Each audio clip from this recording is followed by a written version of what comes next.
జగిత్యాల జిల్లా రాయికల్ మండలం భూపతిపూర్ గ్రామానికి చెందిన ఊరి నరసయ్య వెదురు బొంగుతో వినాయకుడిని తయారు చేసి అందరినీ ఆకట్టుకున్నాడు. ఇంటర్నేషనల్ బుక్ ఆఫ్ రికార్డ్ గ్రహీత నరసయ్య పర్యావరణాన్ని కాపాడాలని సూచిస్తూ వెదురుతో వినాయకుడి ప్రతిమను తయారు చేసినట్టు, గ్రామానికి ప్రత్యేక గుర్తింపు తీసుకురావాలని చాలా రోజులు కష్టపడి వినాయకుడిని తయారు చేసినట్లు ఆయన తెలిపారు.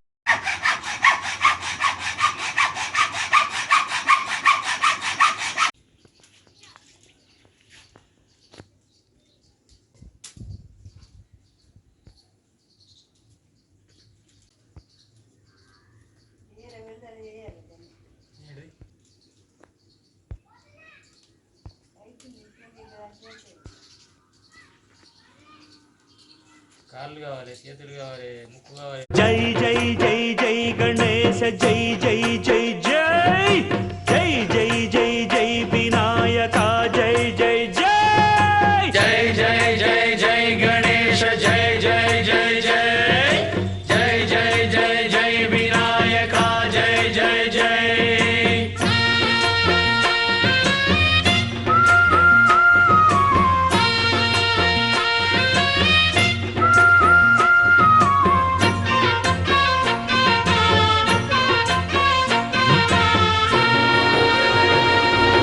దండాలయ్య ఉండ్రాళ్ళయ్య దయ్యుంచయ్య దేవ నీ అండ దండ ఉండాలయ్య చూపించయ్య ద్రోవ